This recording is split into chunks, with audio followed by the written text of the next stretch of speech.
Good morning, second graders. I hope you're having a good day so far. I'm here to read your interactive read aloud for the day.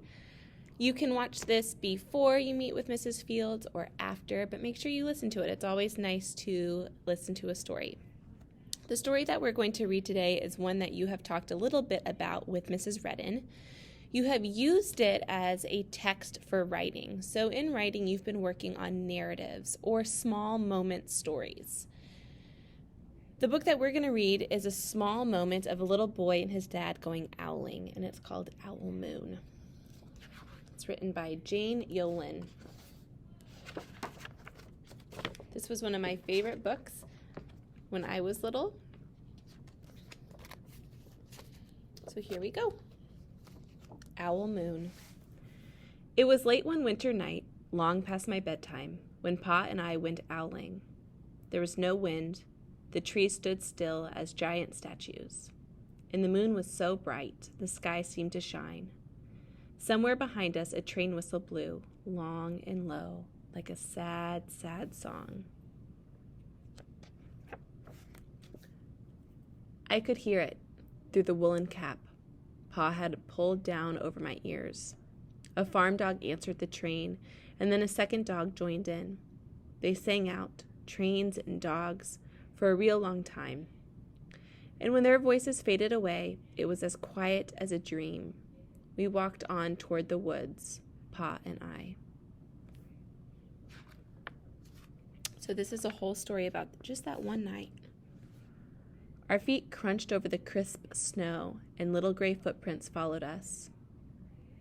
Pa made a long shadow, but mine was short and round. I had to run after him every now and then to keep up, and my short, round shadow bumped after me. But I never called out. If you go owling, you have to be quiet. That's what Pa always says. I have been waiting to go owling with Pa for a long, long time. I wonder if anyone has a connection to this going hunting. We reached the line of pine trees, black and pointy against the sky, and Pa held up his hand. I stopped right where I was and waited. He looked up as if searching the stars, as if reading a map up there. The moon made his face into a silver mask. Then he called, "Woo, woo, woo, woo," the sound of a great horned owl. Woo, woo, woo, woo. Again he called out, and then again. After each call he was silent, and for a moment we both listened. But there was no answer. Pa shrugged, and I shrugged. I was not disappointed. My brothers all said sometimes there's an owl, and sometimes there isn't.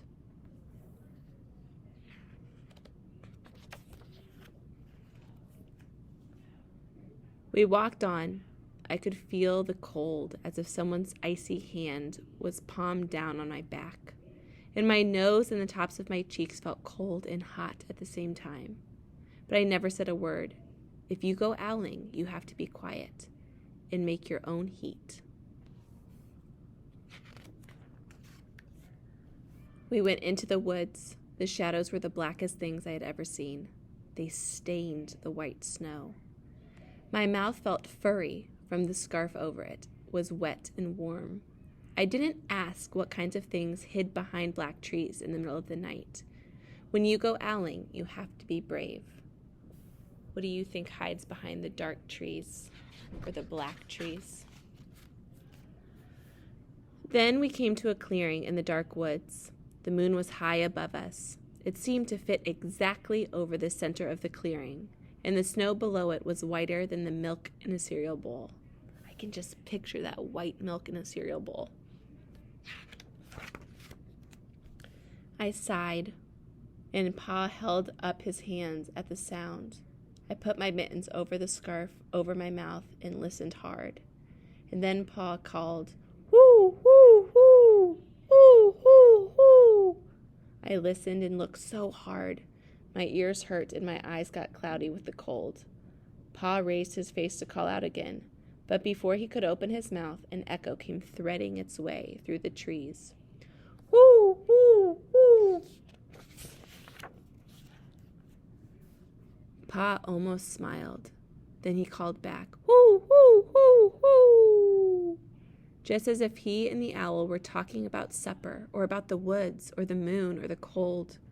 I took my mitten off the scarf, off my mouth, and almost smiled too.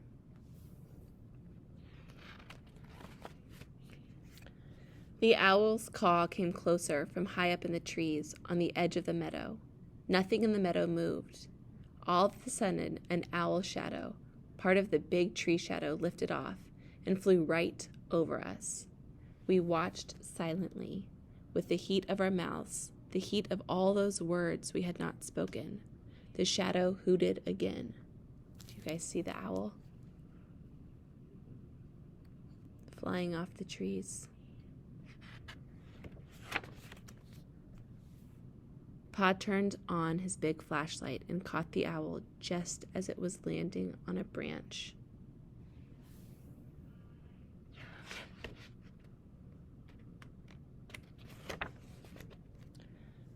For 1 minute, 3 minutes, maybe even 100 minutes, we stared at one another.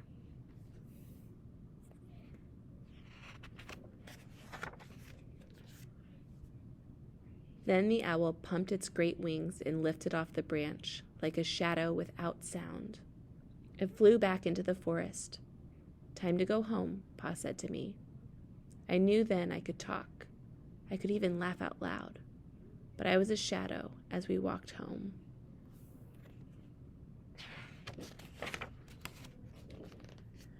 When you go owling, you don't need words or warm or anything but hope. That's what Pa says.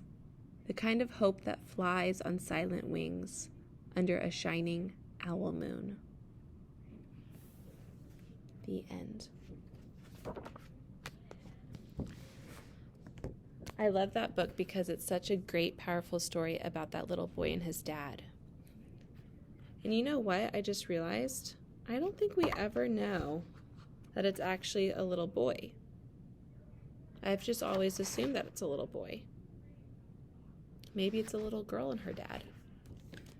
But this is an example of a narrative. And you guys are welcome to write any narratives that you want, even if Mrs. Redden doesn't ask you to. So if you want to write a story about a time when you have gone hunting, that's a narrative, and I would love to hear about it.